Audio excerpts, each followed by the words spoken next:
이게 뭐예요? 제 딸 이름이 왜 적혀 있습니까? 순애는 떨리는 손으로 수첩을 붙든다. 준호는 얼굴이 굳어지며 재빨리 수첩을 빼앗는다. 그건 옛날 사건 기록일 뿐입니다. 기자였거든요. 하지만 수첩 안에는 언론에 공개되지 않았던 사건의 은밀한 단서들이 담겨 있었다. 순애의 눈빛은 이미 확신에 차 있었다. 당신, 무언가를 숨기고 있군요. 그때 뭘 봤습니까? 무료로 하는 최고의 응원은 좋아요. 구독인 거 아시죠? 많은 응원 부탁드리면서 사연록의 오늘 사연 지금부터 시작합니다. 서울 외곽의 낡은 아파트 단지 15층짜리 건물들이 줄지어 서 있는 풍경은 언제나 똑같습니다. 회색빛 콘크리트 벽면 사이로 빨래들이 바람에 나부끼고 아침 일찍부터 할머니들의 수다 소리가 복도를 가득 메우죠. 그 소음 속에서 김순애는 또 하루를 시작합니다. 순애의 손목 시계가 새벽 5시 30분을 가리킵니다. 알람이 울리기도 전에 눈을 뜬 순애는 이불을 개며 작은 한숨을 내쉽니다. 30평 남짓한 이 집에서 혼자 산 지도 벌써 3년째입니다. 남편이 세상을 떠난 뒤 이 집은 너무 넓어 보이기도 하고 너무 좁아 보이기도 했죠. 오늘도 또 가야겠구나. 순애는 거울 앞에서 머리를 빗으며 중얼거립니다. 은발이 성성하게 자란 머리카락을 뒤로 단정하게 묶고 낡았지만 깔끔한 운동복을 입습니다. 구청에서 나오는 공공근로 일자리 하루 8시간씩 동네 공원을 돌며 낙엽을 쓸고 벤치를 칠하는 일입니다. 젊은 사람들에게는 하찮아 보일 수도 있는 일이지만 순애에게는 소중한 생계수단이죠. 아침 6시 순애는 간단한 아침을 차려 먹습니다. 밥 한 그릇에 된장국, 그리고 김치 몇 조각. 예전에는 세 식구 몫을 차려야 했는데 이제는 혼자 먹을 양만 준비하면 됩니다. 식탁 한편에는 낡은 액자가 놓여 있습니다. 5살 난 딸 윤지의 사진, 환하게 웃고 있는 모습이 30년 전 그대로 간직되어 있죠. 윤지야, 엄마 오늘도 일 다녀올게. 순애는 매일 아침 딸의 사진에게 말을 겁니다. 대답은 없지만 그래도 말하지 않으면 안 될 것 같은 마음입니다. 윤지가 사라진 건 1993년 봄이었습니다. 5살이던 윤지가 놀이터에서 놀다가 어느 순간 사라져 버렸어요. 경찰서에도 신고했고 온갖 수소문을 다했지만 아무런 단서도 찾을 수 없었습니다. 처음에는 근처 어디선가 숨바꼭질을 하고 있는 것이라고 생각했습니다.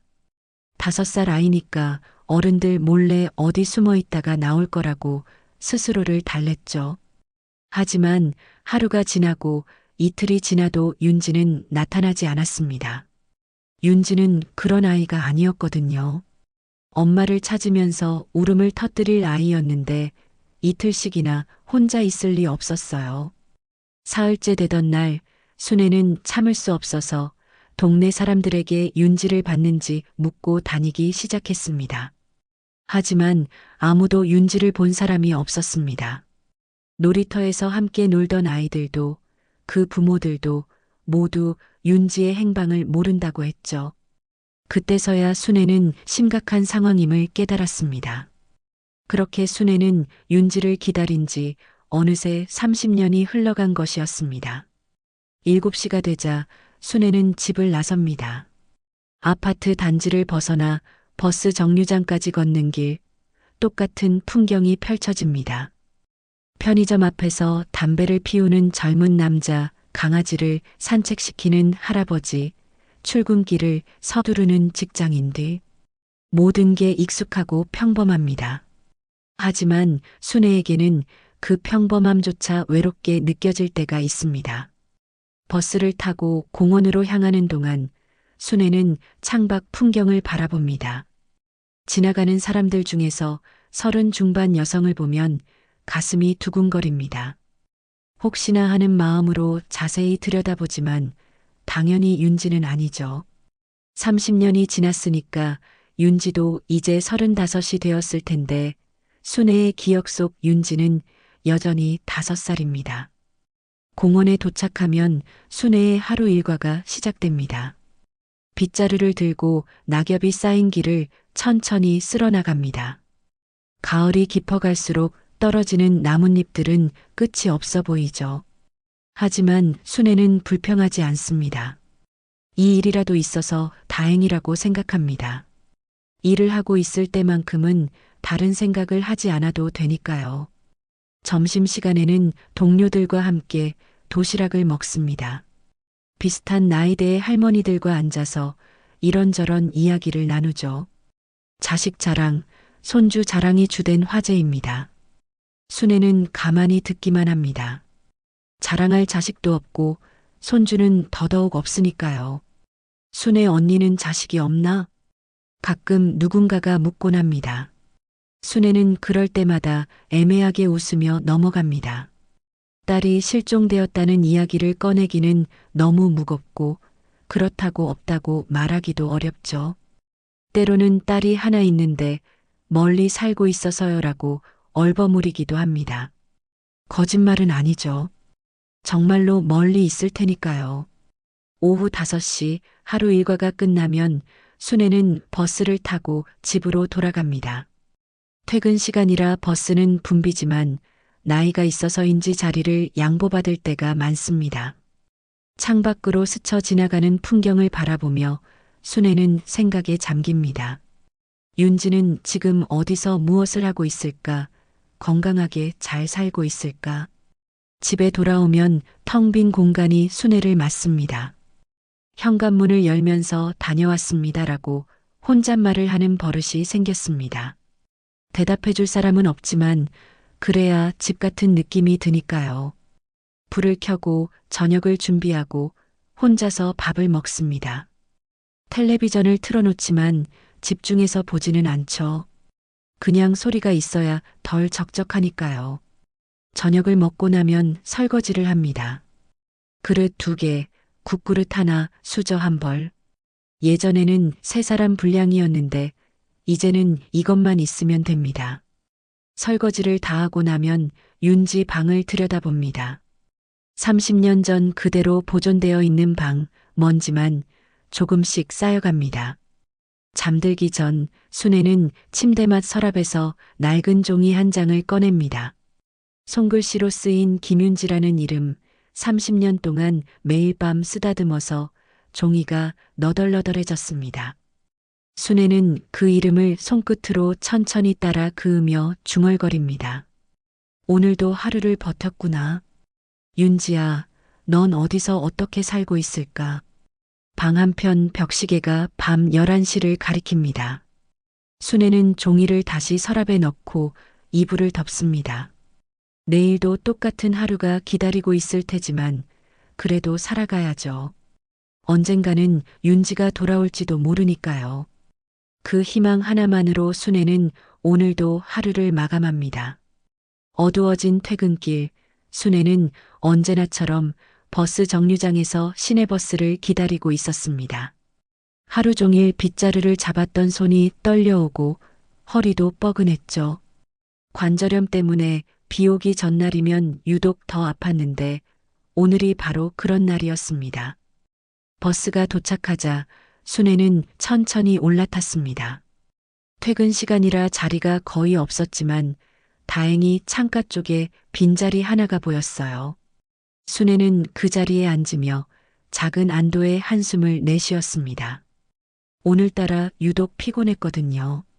버스가 출발하자 순애 옆자리에 한 남성이 앉았습니다. 60대 후반으로 보이는 남성은 단정한 회색 셔츠에 검정 재킷을 입고 있었어요.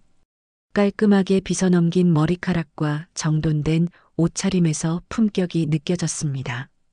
순애와는 달리 여유로워 보이는 모습이었죠. 남성은 가방에서 작은 수첩을 꺼내 뭔가를 적기 시작했습니다. 볼펜을 쥔 손이 조금 떨리는 것으로 보아 나이가 적지 않다는 걸 알 수 있었어요. 순애는 슬쩍 곁눈질로 남성을 바라봤습니다. 어딘지 모르게 익숙한 느낌이 들었거든요. 처음 몇 분간 남성은 집중해서 수첩에 무언가를 써내려갔습니다. 가끔 멈춰서 생각에 잠기기도 하고 다시 펜을 움직이기도 했어요. 하지만 시간이 지나면서 남성의 손놀림이 점점 느려졌습니다. 하루 종일 무슨 일을 했는지 피곤해 보였거든요.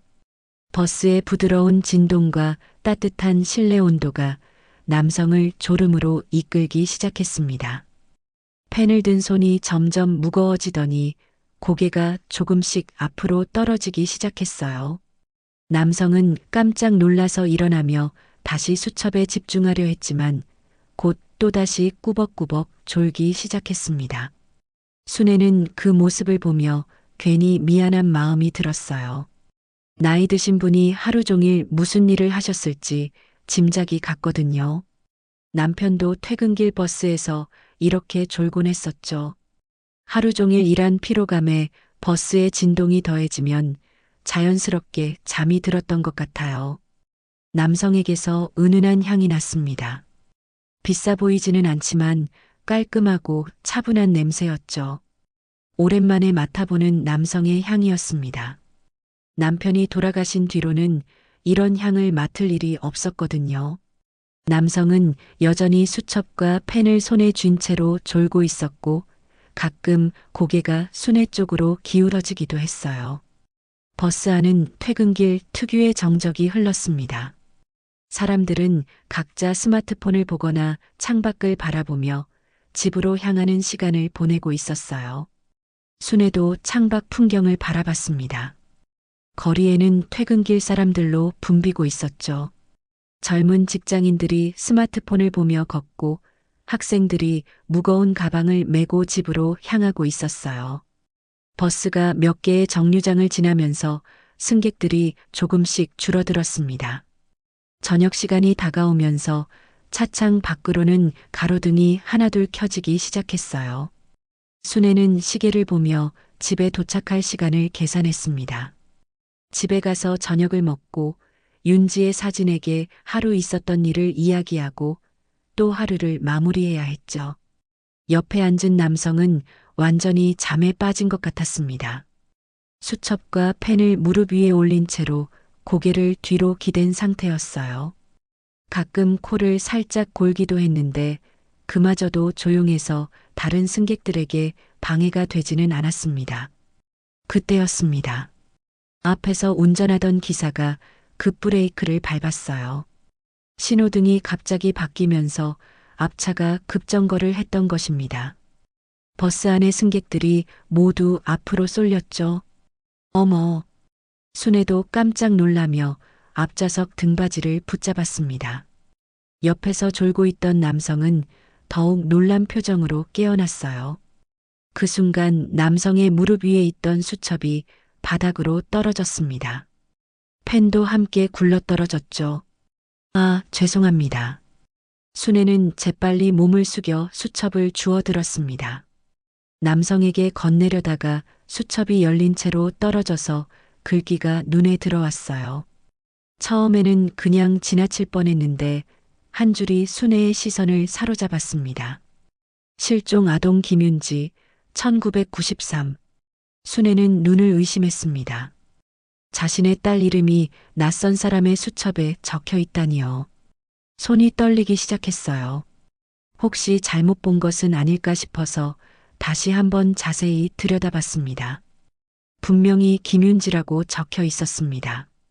윤지, 내 딸 이름이 왜 여기에? 순애는 속삭이듯 중얼거렸습니다. 남성은 순애가 수첩을 들고 있는 모습을 보고는 얼굴이 굳어졌어요. 재빨리 손을 내밀며 수첩을 빼앗으려 했지만 순애는 꽉 붙잡고 놓지 않았습니다. 이게 뭐예요? 제 딸 이름이 왜 적혀 있습니까? 순애의 목소리에는 절박함이 묻어났습니다. 30년 동안 단 하나의 단서도 찾지 못했는데 갑자기 딸의 이름이 적힌 수첩을 발견한 것입니다. 그건 옛날 사건 기록일 뿐입니다. 기자였거든요. 남성은 당황한 표정으로 대답했습니다.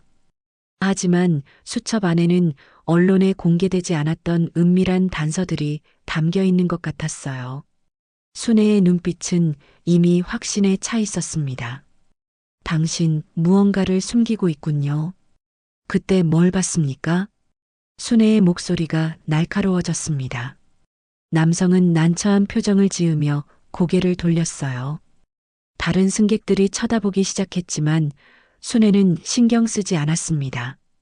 딸에 대한 단서를 놓칠 수는 없었거든요. 버스는 계속 달리고 있었고 두 사람 사이의 긴장감은 점점 높아져만 갔습니다. 30년 만에 찾은 첫 번째 단서, 순애는 절대 놓칠 수 없었어요. 순애는 떨리는 손으로 수첩을 붙들고 있었습니다. 30년 동안 기다려온 단서가 바로 눈앞에 있었거든요. 수첩을 빼앗으려는 남성의 손길을 피하며 순애는 더욱 꽉 붙잡았습니다. 이리 내놓으시오. 개인 수첩일 뿐이요. 남성이 다급한 목소리로 말했지만 순애는 들은 척도 하지 않았어요. 수첩 속 페이지를 넘겨가며 더 많은 내용을 찾으려 했습니다. 그런데 남성이 갑자기 강하게 수첩을 잡아당겼어요. 안 됩니다. 순애도 질 수 없었습니다. 이것은 윤지에 대한 유일한 단서였거든요. 두 사람이 수첩을 사이에 두고 실랑이를 벌이자 다른 승객들이 쳐다보기 시작했습니다. 하지만 순애는 전혀 개의치 않았어요. 제발요, 제 딸에 대해 아는 게 있으면 말씀해 주세요. 순애의 목소리에는 절박함이 묻어났습니다. 남성은 잠시 망설이다가 한숨을 내쉬며 수첩에서 손을 놓았어요. 순애는 재빨리 수첩을 펼쳐서 내용을 살펴봤습니다. 김윤지, 5살, 1993년 3월 실종. 수첩에는 윤지에 대한 상세한 정보가 적혀 있었습니다. 키, 몸무게, 실종 당일 입었던 옷까지 정확하게 기록되어 있었어요. 이런 정보는 경찰 수사 자료에나 있을 법한 내용이었습니다. 실종 장소 동네 놀이터, 시각 오후 4시경. 순애는 가슴이 뛰는 것을 느꼈어요. 정확히 기억하는 그날의 상황이었거든요. 윤지가 놀이터에서 놀다가 사라진 시간까지 정확하게 적혀 있었습니다. 이걸 어떻게 알고 계신 거예요? 순애는 남성을 똑바로 쳐다봤습니다. 남성은 고개를 돌리며 대답을 피했어요. 하지만 순애는 포기할 수 없었습니다. 페이지를 더 넘기자 충격적인 내용이 나왔어요.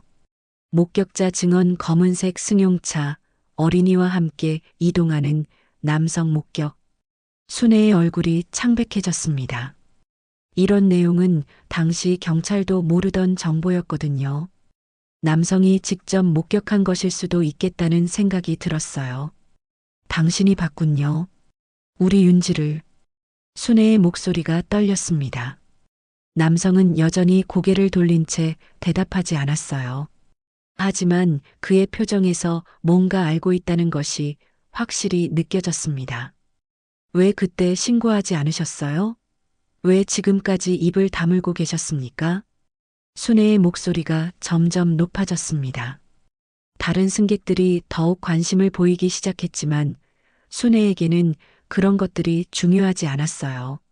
딸의 행방을 아는 사람이 바로 옆에 앉아 있는데 어떻게 가만히 있을 수 있겠습니까? 남성은 입술을 꽉 다물고 있었습니다. 손가락으로 무릎을 톡톡 두드리는 모습에서 내적 갈등이 느껴졌어요. 마치 말하고 싶지만 말할 수 없는 사정이 있는 것 같았습니다. 기자셨다고 하셨죠? 그럼 왜 기사로 내지 않으셨어요? 순애는 계속 추궁했습니다.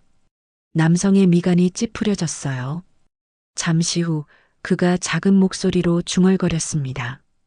기사로 낼 수 없는 사정이 있었소. 무슨 사정이요? 그건 남성이 말을 망설이는 사이 버스가 다음 정류장에 도착했습니다. 순애가 평소에 내리던 정류장이었어요. 하지만 순애는 자리에서 일어나지 않았습니다. 오늘은 달랐거든요.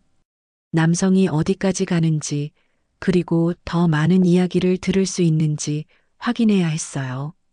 보니까 이미 내릴 정류장은 지난 것 같은데 왜 안 내리시오? 남성이 순애를 쳐다보며 물었습니다. 순애는 고개를 저었어요. 당신이 내릴 때까지 따라가겠습니다. 제 딸에 대해 더 들어야 하거든요. 남성의 얼굴이 더욱 굳어졌습니다. 그는 창밖을 바라보며 깊은 한숨을 내쉬었어요. 버스는 다시 출발했고 승객들은 점점 줄어들고 있었습니다. 당신은 그날 뭘 봤습니까? 순애는 다시 물었습니다. 이번에는 좀 더 차분한 목소리였어요. 남성이 위축되지 않도록 조심스럽게 접근하려 했거든요. 저는 그냥 지나가던 사람이었소. 그냥 지나가던 사람이 이런 상세한 기록을 남겨두지는 않겠죠. 순애는 수첩을 들어 보였습니다. 남성의 시선이 수첩으로 향했어요. 그의 눈에서 깊은 후회와 죄책감이 느껴졌습니다. 그때 도와드렸어야 했는데 남성이 작은 목소리로 중얼거렸습니다. 순애의 가슴이 뛰기 시작했어요. 드디어 남성이 입을 열기 시작한 것입니다. 무슨 도움 말씀이세요? 제가 그 상황을 목격했지만 아무것도 하지 못했소. 신문사에서 그런 기사는 쓰지 말라고. 윗선에서 압력이 있었거든요. 순애는 숨을 죽이고 남성의 말을 들었습니다. 마침내 진실의 일부가 드러나기 시작했어요. 윗선이요? 누구의 압력이었습니까? 남성은 다시 입을 다물었습니다. 너무 깊이 들어간 것 같아서 후회하는 눈치였어요. 하지만 순애는 놓을 수 없었습니다. 제발요, 더 말씀해 주세요. 제 딸이 어떻게 된 건지 알아야 해요. 순애의 간절한 목소리에 남성의 표정이 흔들렸습니다. 그는 잠시 망설이다가 고개를 젓더니 일어섰어요. 다음 정류장에서 내려야겠소. 버스는 아직 정류장에 도착하지도 않았는데 남성이 벌써 일어선 것입니다. 순애도 재빨리 일어났어요. 기다려요. 이대로 가시면 안 됩니다. 미안하오. 더 이상은 말할 수 없소. 남성의 목소리에는 깊은 괴로움이 묻어났습니다. 그는 수첩을 달라고 손을 내밀었지만 순애는 뒤로 물러서며 수첩을 품에 안았어요. 안 됩니다. 이건 제 딸에 대한 유일한 단서예요. 남성은 잠시 망설였습니다. 순애의 절박한 표정을 보며 마음이 흔들리는 듯 했어요. 하지만 결국 고개를 저었습니다. 그 수첩, 위험할 수도 있소. 조심하시오. 위험하다는 게 무슨 뜻입니까? 하지만 남성은 더 이상 대답하지 않았어요. 버스가 정류장에 도착하자 그는 황급히 내렸습니다. 순애도 뒤따라 내렸어요. 밤거리에서 두 사람의 추격이 시작된 것입니다. 순애는 절대 이 남성을 놓칠 수 없었거든요. 30년 만에 찾은 단서, 그리고 윤지에게 무슨 일이 일어났는지 알 수 있는 마지막 기회일지도 모르니까요. 밤거리의 찬 공기가 순애의 얼굴을 스쳤습니다. 버스에서 내린 순애는 앞서 걸어가는 남성의 뒷모습을 놓치지 않으려고 애썼어요. 가로등 불빛 아래로 남성의 그림자가 길게 드리워졌습니다. 잠깐만요. 순애가 소리쳤지만 남성은 발걸음을 멈추지 않았어요. 오히려 더 빨리 걷기 시작했습니다. 순애도 숨이 찰 정도로 뒤를 쫓았죠. 하루 종일 일한 다리가 아팠지만 포기할 수 없었어요. 남성은 큰 길에서 벗어나 골목길로 들어섰습니다. 좁은 골목 사이로 오래된 상가들이 늘어서 있었어요. 대부분 문을 닫은 상태였고 간간히 보이는 가게의 불빛만이 어둠을 밝히고 있었습니다. 제발 기다려주세요. 순애의 간절한 목소리가 골목에 울려 퍼졌습니다. 남성이 잠시 발걸음을 늦췄어요. 순애는 그 틈을 타서 가까이 다가갔습니다. 두 사람 사이의 거리가 10m 정도로 좁혀졌죠. 왜 이렇게 피하십니까? 제 딸에 대해 아시는 게 있으시잖아요. 순애는 가쁜 숨을 몰아쉬며 말했습니다. 남성은 뒤를 돌아보지도 않았어요. 하지만 그의 어깨가 떨리는 것을 순애는 놓치지 않았습니다. 골목 끝에 작은 카페가 하나 있었습니다. 남성이 그 카페 앞에서 잠시 멈춰 섰습니다. 순애도 따라서 멈춰 섰죠. 30년입니다. 순애가 조용히 말했습니다. 남성의 등이 조금 굽어지는 것 같았어요. 30년 동안 하루도 빠짐없이 제 딸을 기다렸습니다. 5살에 사라진 제 아이를 말이에요. 순애의 목소리가 떨렸습니다. 가슴 깊은 곳에서 올라오는 감정을 억누를 수 없었어요. 그런데 당신은 뭔가를 알고 계시잖아요. 그 수첩에 적힌 내용들, 그건 그냥 추측이 아니에요. 직접 보신 거죠? 남성이 천천히 뒤를 돌아봤습니다.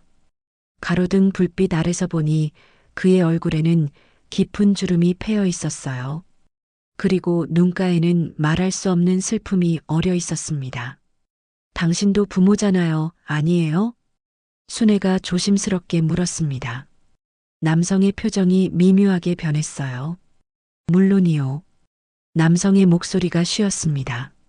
순애는 가슴이 뛰는 것을 느꼈어요. 그럼 제 마음을 아시잖아요. 아이를 잃은 가족의 마음을. 그렇소. 그래서 더 괴로웠소. 남성이 고개를 떨궜습니다. 순애는 한 걸음 더 다가갔어요. 그럼 왜 도와주지 않으시는 거예요?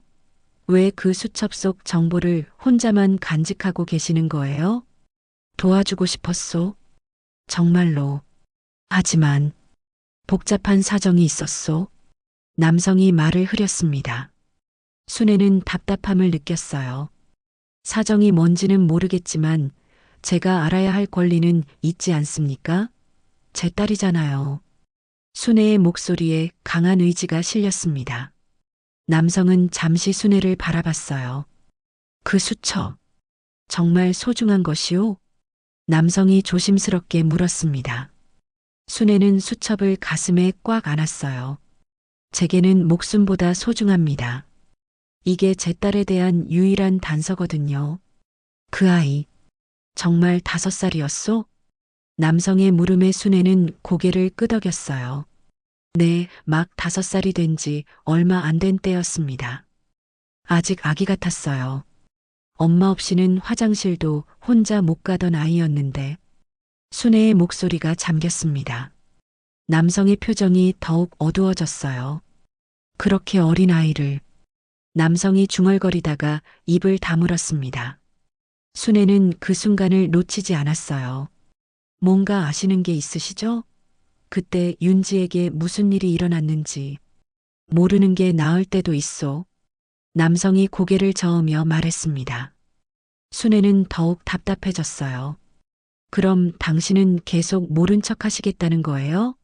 진실을 알면서도? 진실이 항상 좋은 건 아니오. 남성의 말에 순애는 화가 나기 시작했습니다. 5살 아이가 어떻게 됐는지도 모른 채로 30년을 살았습니다. 혹시 아이가 어딘가에서 울고 있는 건 아닌지 매일 밤 잠 못 이뤘어요. 순애의 목소리가 떨렸습니다. 남성은 고개를 더욱 숙였어요. 그 아이, 지금 몇 살이겠소? 35입니다. 벌써 어른이 되었겠죠. 순애는 상상 속의 윤지를 그려봤습니다. 남성의 어깨가 떨렸어요. 이대로 도망치면 평생 죄책감에 시달리며 살게 될 겁니다. 순애가 날 선 목소리로 외쳤습니다. 남성의 발걸음이 잠시 멈췄어요. 이미 30년을 그렇게 살아왔소.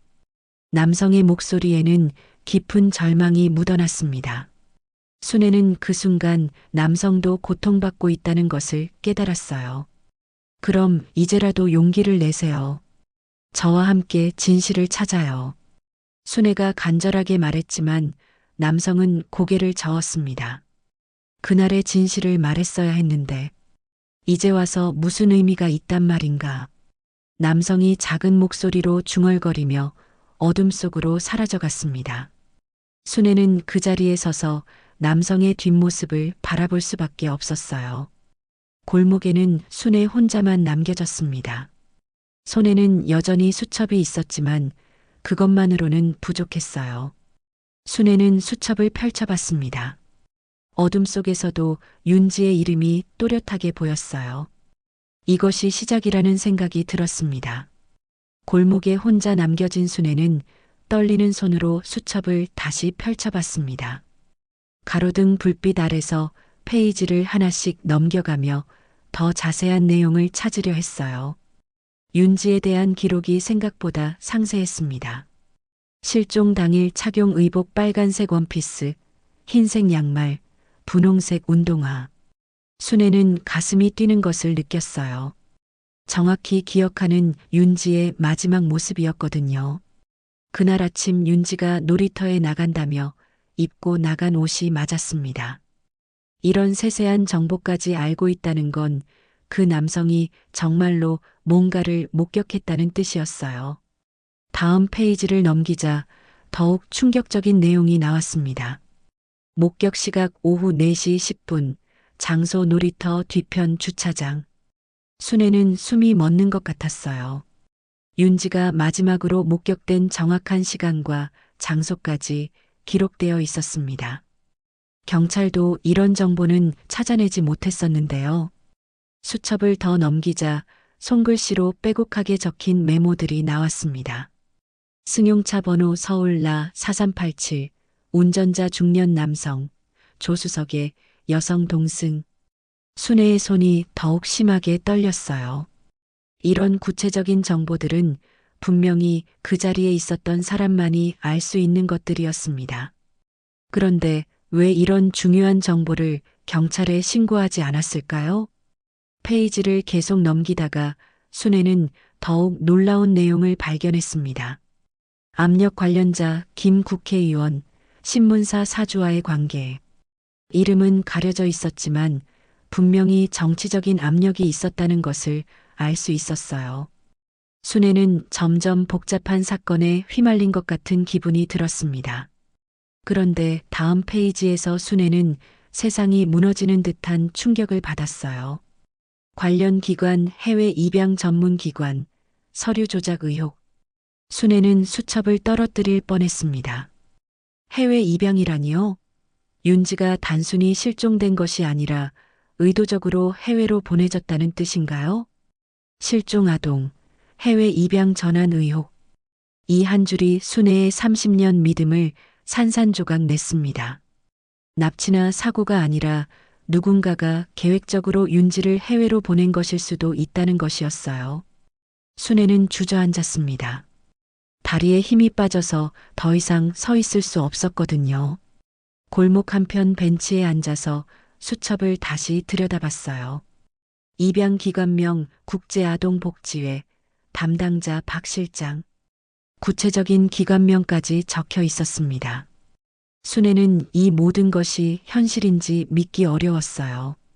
30년 동안 딸이 어디선가 고생하고 있을 것이라고 혹은 이미 세상을 떠났을 것이라고 생각했는데 전혀 다른 진실이 숨어 있었던 것입니다.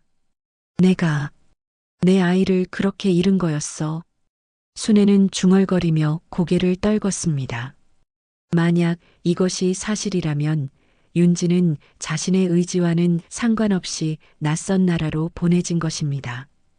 그것도 누군가의 이익을 위해서 말이에요. 수첩의 마지막 페이지에는 더욱 충격적인 내용이 있었습니다. 입양 대상자 선별 기준, 가정 형편 어려운 가정, 연고자 적은 경우 우선. 순애는 가슴이 찢어지는 것 같았어요. 당시 집안 형편이 넉넉하지 않았던 것이 사실이었거든요. 남편은 작은 가게를 운영했고 순애는 집에서 부업을 하며 생계를 이어가고 있었죠. 결국 우리가 가난해서 윤지를 잃은 거구나. 순애는 자신을 원망하기 시작했습니다. 만약 더 넉넉한 집안이었다면, 만약 더 영향력 있는 사람들을 알고 있었다면 윤지를 지킬 수 있었을 텐데요. 수첩 마지막 장에는 펜으로 여러 번 그어진 흔적이 있었습니다. 지우려다가 포기한 것 같은 글씨가 희미하게 보였어요. 미안하다. 그때 막지 못해서 그 남성의 후회가 그대로 느껴지는 글씨였습니다. 순애는 이제야 왜 그가 그렇게 괴로워했는지 이해할 수 있었어요. 진실을 알고 있으면서도 막지 못했다는 죄책감 때문이었을 것입니다. 순애는 수첩을 가슴에 안고 흐느끼기 시작했습니다. 30년 동안 품어온 희망과 절망이 한꺼번에 무너져 내렸어요. 윤지가 살아있을 수도 있다는 희망과 함께 자신이 딸을 지키지 못했다는 절망감이 동시에 밀려왔습니다. 윤지야, 엄마가 미안해. 엄마가 못났어서 널 지켜주지 못했어. 골목에는 순애의 흐느낌만이 조용히 울려 퍼졌습니다. 지나가던 몇몇 사람들이 걱정스러운 시선을 보냈지만 순애는 아무것도 보이지 않았어요. 시간이 얼마나 지났는지 모르겠지만 순애는 서서히 마음을 추스렸습니다. 울고 있을 시간이 없었어요. 이제라도 윤지를 찾아야 했거든요. 만약 정말로 해외로 입양되었다면 아직 살아있을 가능성이 높았습니다. 순애는 수첩을 다시 펼쳐서 중요한 정보들을 머릿속에 새겼습니다. 국제아동복지회, 박 실장, 서류 조작 의혹. 이런 키워드들을 가지고 더 자세한 조사를 해야 했어요.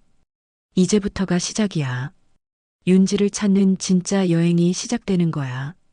순애는 벤치에서 일어나며 다짐했습니다. 30년 동안 막막했던 길에 작은 빗줄기가 보이기 시작한 것입니다. 비록 충격적인 진실이었지만 그래도 단서가 있다는 것만으로도 희망이었어요. 집으로 돌아가는 버스 안에서 순애는 창밖을 바라봤습니다. 어둠 속에서도 희미하게 보이는 별들처럼 이제 희망의 빛이 보이기 시작했어요. 내일부터 본격적인 수사를 시작해야겠다고 생각했습니다. 하지만 순애는 아직 모르고 있었습니다. 이 수첩이 가져올 더 큰 시련을, 그리고 마침내 찾게 될 놀라운 진실을 말이에요. 며칠이 지난 후 순애는 수첩 속 단서를 바탕으로 본격적인 조사에 나섰습니다. 국제아동복지회라는 기관을 찾기 위해 구청 동료들에게 물어보고 동네 사람들에게도 수소문을 했어요. 하지만 그 기관에 대한 정보는 찾기 어려웠습니다. 순애는 포기하지 않았어요. 공공근로를 함께하는 할머니들에게도 물어보고 오래 살아온 동네 어른들을 찾아다니며 혹시 그런 기관을 아는지 물었습니다. 그러던 중 한 할머니가 그런 기관이 강남구 어디선가 운영되고 있었다는 이야기를 해주었어요. 그런데 그 기관 오래전에 문 닫았다고 들었어요. 할머니의 말에 순애의 마음이 무너졌습니다. 하지만 곧 다시 희망을 품었어요. 문 닫았다고 해서 기록까지 사라지는 건 아니니까요. 순애는 강남구청을 찾아갔습니다. 담당 공무원에게 국제아동복지회에 대해 물어봤지만 개인정보 보호 때문에 자세한 내용은 알려줄 수 없다는 답변만 돌아왔어요. 혹시 박 실장이라는 분은 아세요? 순애가 조심스럽게 물었습니다. 공무원은 잠시 생각하더니 고개를 저었어요. 죄송합니다. 그런 분은 잘 모르겠네요. 실망스러웠지만 순애는 포기하지 않았습니다. 그 대신 다른 방법을 생각해 봤어요. 수첩에 적힌 차량 번호를 단서로 할 수는 없을까요? 하지만 30년 전 차량 정보를 찾는다는 것은 거의 불가능에 가까웠습니다. 관계기관에 문의해 봤지만 역시 개인정보라는 이유로 거절당했어요. 순애는 절망감에 빠졌습니다. 겨우 찾은 단서들이 하나둘씩 막다른 길에 부딪히고 있었어요. 그러던 어느 날 순애는 다시 그 버스 정류장에 서 있었습니다. 혹시나 하는 마음으로 그 남성을 다시 만날 수 있을까 해서였어요. 하지만 며칠을 기다려도 그 남성은 나타나지 않았습니다. 일주일째 되던 날 순애가 실망한 채로 집으로 돌아가려는데 누군가가 뒤에서 불렀어요. 이보시오. 돌아보니 그때 그 남성이 서 있었습니다. 순애는 깜짝 놀라며 그를 바라봤어요. 아니, 당신은 여기서 뭐 하는 건가요? 미안하오. 그동안 괴로웠소. 남성의 얼굴에는 깊은 피로가 어려 있었습니다. 며칠 잠을 못 잔 것 같았어요. 나는 박준호라고 하오. 그때 기자였소. 준호는 자신을 소개하며 순애에게 다가왔습니다. 저는 김순애입니다. 순애 씨, 당신 말이 맞았소. 나는 알고도 입을 닫았소. 신문사에서 시키는 대로 했거든요. 준호의 목소리는 떨렸습니다. 순애는 숨을 죽이고 그의 말을 들었어요. 당신과 아이를 위해 진실을 지켜야 했는데 나는 비겁했소. 그때 정확히 뭘 보셨나요? 순애가 조심스럽게 물었습니다. 준호는 잠시 망설이다가 입을 열었어요. 그날 오후 나는 다른 취재를 위해 그 놀이터 근처에 있었소. 그런데 한 남자가 울고 있는 아이를 강제로 차에 태우는 걸 봤소. 순애의 가슴이 뛰기 시작했습니다. 그 아이가 윤지였나요? 분홍색 운동화를 신고 빨간 원피스를 입은 아이였소. 수첩에 적힌 대로요. 순애는 눈물이 나려는 것을 참았습니다. 왜 그때 신고하지 않으셨어요? 신고하려 했소. 하지만 그 차량 번호를 확인해 보니 국회의원과 관련된 차량이었어요. 신문사에서는 건드리지 말라고 했소. 순애는 분노가 치밀어 올랐어요. 권력 때문에 자신의 딸이 희생된 것입니다. 그럼 윤지는 정말로 해외로 보내진 건가요? 그런 것 같소. 나중에 알아보니 그때 불법 입양 조직이 있었다고 해요. 가난한 집 아이들을 해외로 보내고 거액의 입양료를 받는. 준호의 말에 순애는 분노와 함께 희망을 느꼈어요. 윤지가 살아있을 가능성이 높다는 뜻이었거든요. 이제라도 말해줘서 고마워요. 진실을 아는 게 사는데 필요했어요. 순애는 준호의 손을 잡았습니다. 준호는 죄책감에 고개를 숙였어요. 너무 늦었지만 이제라도 도와드리고 싶소. 나는 남은 인맥을 동원해서 해외 입양 기록을 찾아보겠소. 준호의 제안에 순애는 고개를 끄덕였어요. 30년 만에 진짜 희망이 보이기 시작했습니다. 감사합니다. 정말 감사해요. 아니요. 내가 해야 할 일이었소. 30년 늦었지만요. 준호는 순애에게 자신의 연락처를 주었습니다. 일주일만 시간을 주시오. 반드시 뭔가 찾아내겠소.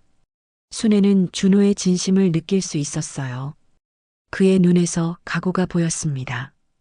그동안 제가 할 수 있는 일은 없을까요? 기다리시오. 그리고 희망을 잃지 마시오. 윤지 양은 분명 어딘가에서 잘 살고 있을 거요. 준호의 말에 순애는 눈물을 흘렸습니다. 30년 동안 혼자 견뎌온 시간들이 떠올랐어요. 제가 좋은 엄마였을까요? 윤지를 지키지 못한 제가. 당신 잘못이 아니오. 잘못은 그런 일을 벌인 사람들에게 있소. 준호의 위로에 순애는 조금이나마 마음이 가벼워졌어요. 일주일 후에 다시 만나요. 이 자리에서요. 그러겠소. 준호는 순애에게 고개를 숙여 인사하고 떠났습니다. 순애는 그 자리에서 한참을 서 있었어요. 30년 만에 진실의 실마리를 찾았습니다. 그리고 이제 진짜 희망을 품을 수 있게 되었어요. 윤지를 찾을 수 있을지도 모른다는 희망 말이에요. 순애는 집으로 돌아가는 길에 윤지의 사진이 있는 액자를 생각했습니다. 이제 곧 윤지에게 좋은 소식을 전해줄 수 있을 것 같았어요. 일주일 후 순애는 약속한 시간보다 일찍 버스 정류장에 도착했습니다. 가슴이 두근거려서 집에 있을 수가 없었어요. 준호가 과연 윤지의 행방을 찾아냈을까요? 30년 만에 딸의 소식을 들을 수 있을까요? 시간이 지나도 준호는 나타나지 않았습니다. 약속 시간이 10분이나 지났는데도 그의 모습은 보이지 않았어요. 순애는 불안해지기 시작했습니다. 혹시 마음이 바뀐 건 아닐까요? 그때 멀리서 준호의 모습이 보였습니다. 하지만 그의 걸음이 평소보다 무거워 보였어요. 얼굴 표정도 밝지 않았습니다. 순애는 가슴이 내려앉는 것을 느꼈어요. 순애 씨, 준호가 다가오며 조심스럽게 불렀습니다. 순애는 그의 표정에서 뭔가 좋지 않은 소식임을 직감했어요. 찾으셨나요? 윤지를 찾으셨나요? 순애의 목소리가 떨렸습니다. 준호는 잠시 망설이다가 가방에서 몇 장의 서류를 꺼냈어요. 찾았소. 해외 입양 기록을 찾았어요. 순애의 가슴이 뛰기 시작했습니다. 드디어 윤지의 소식을 들을 수 있는 것입니다. 어디요? 어느 나라로 갔어요? 미국이요. 보스턴으로 갔소. 준호가 서류를 순애에게 보여주었습니다. 거기에는 김윤지라는 이름과 함께 입양 관련 정보들이 적혀 있었어요. 새 이름은 유진 김이라고 되어 있소. 순애는 서류를 받아들고 눈물을 흘렸습니다. 30년 만에 찾은 딸의 흔적이었어요. 살아있구나. 내 아이가. 그런데 준호가 말을 망설였습니다. 순애는 그의 표정에서 뭔가 더 있다는 것을 느꼈어요. 뭔가 더 있나요? 입양 가정에 대한 정보도 찾았는데 좋지 않은 소식이 있소. 순애의 얼굴이 굳어졌습니다. 무슨 소식인가요? 입양 가정에서 학대가 있었다는 기록이 있소. 몇 년 후에 다른 가정으로 옮겨졌어요. 순애는 무너질 것 같았습니다. 딸이 고생했다는 소식이었거든요. 그럼 윤지가 고생을 했다는 거예요? 미안하오. 이런 소식을 전하게 되어서 준호의 목소리도 떨렸습니다. 순애는 주저앉을 뻔했어요. 하지만 희망적인 소식도 있소. 준호가 다른 서류를 꺼냈습니다. 두 번째 입양 가정은 좋은 가정이었어요. 교육도 잘 받았고 대학도 나왔소. 순애는 눈물을 닦으며 서류를 들여다봤습니다. 정말요?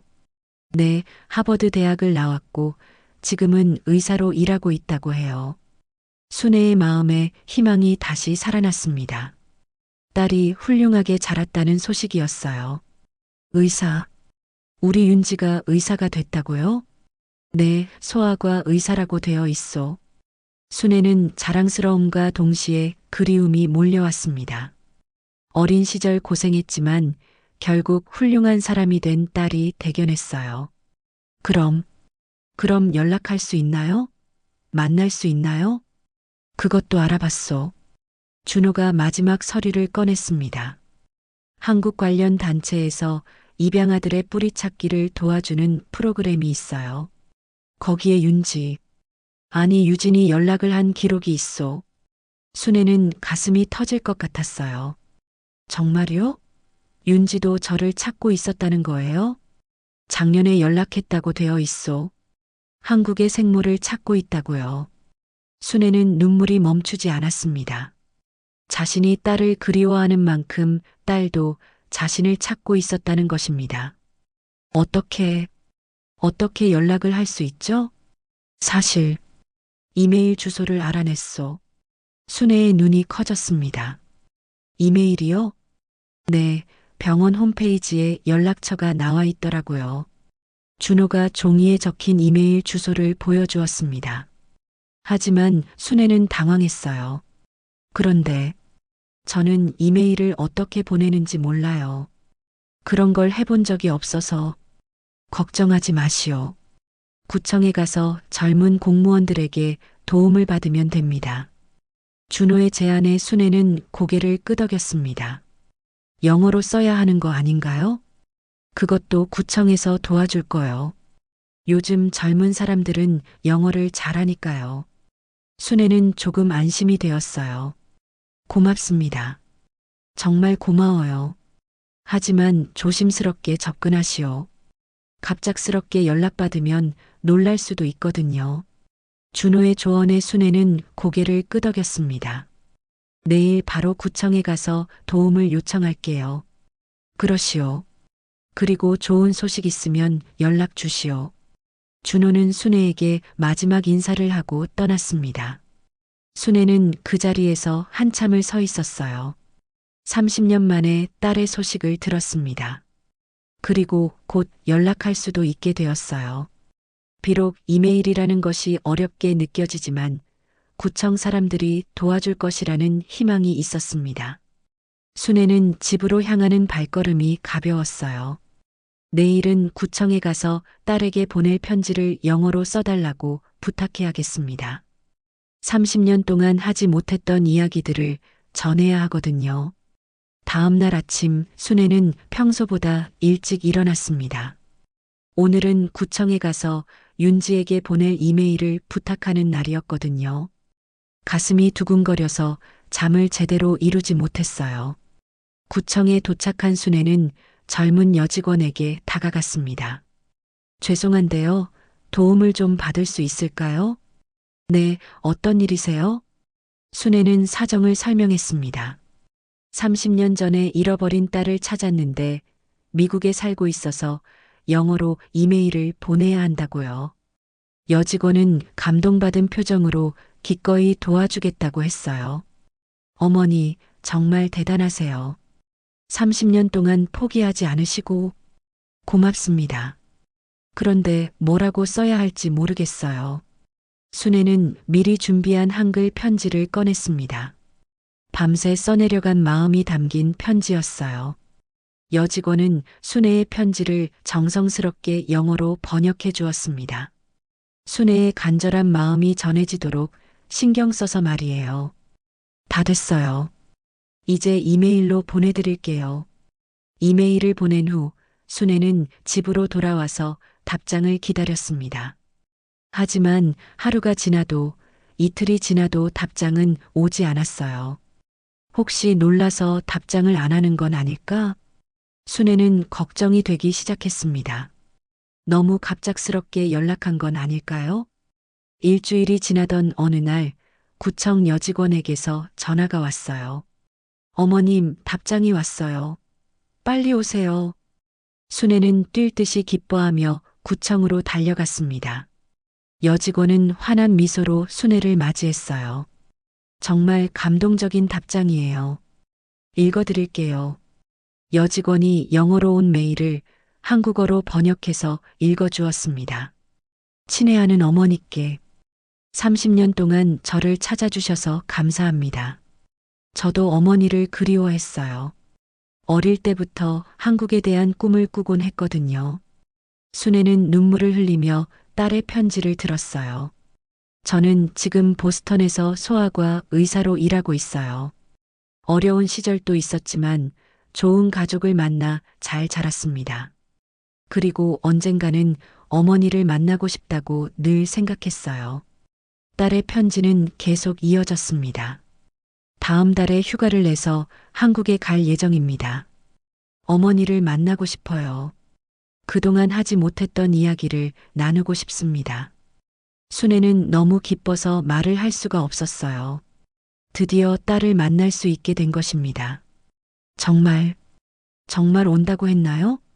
네, 다음 달 15일에 인천공항에 도착한다고 하네요. 순애는 가슴이 터질 것 같았어요. 30년 만에 딸과 재회하는 날이 정해진 것입니다. 한 달 후 인천공항. 순애는 준호와 함께 도착 게이트 앞에서 기다리고 있었습니다. 손에는 윤지가 5살 때 가장 좋아했던 분홍색 꽃다발을 들고 있었어요. 순애 씨, 긴장하지 마시오. 준호가 위로했지만 순애의 손은 계속 떨렸습니다. 드디어 승객들이 나오기 시작했어요. 순애는 한 명 한 명을 자세히 들여다봤습니다. 그러다가 한 여성이 눈에 들어왔어요. 키가 크고 윤지를 닮은 눈매를 가진 여성이었습니다. 손에는 김순애라고 적힌 종이를 들고 있었어요. 윤지야. 순애가 소리쳤습니다. 그 여성이 순애를 보고 달려왔어요. 엄마. 35살이 된 윤지는 5살 때보다 훨씬 아름다워졌지만 여전히 순애가 기억하는 그 눈빛을 갖고 있었어요. 두 사람은 공항에서 끌어안고 울었습니다. 30년 만에 재회였어요. 엄마, 보고 싶었어요. 윤지는 서툰 한국말로 말했습니다. 어린 시절의 기억이 남아 있었던 것이죠. 윤지야, 정말 미안해. 엄마가 널 지키지 못해서. 아니에요, 엄마. 엄마 잘못이 아니에요. 윤지는 엄마를 꼭 안아주었습니다. 준호는 멀리서 그 모습을 바라보며 마음속으로 은조렸습니다. 이제라도 진실을 전할 수 있어 다행이야. 따뜻한 저녁 노을이 모녀의 모습을 비추고 있었어요. 화면은 멀어지며 따뜻한 음악이 흐릅니다. 진실은 늦게라도 찾아온다. 용서는 다시 살아가게 한다. 사연록과 함께 해주신 모든 분들께 감사드립니다. 좋아요와 구독은 새로운 사연을 이어가는 에너지입니다. 다음 시간엔 더 가슴 벅찬 이야기로 인사드리겠습니다.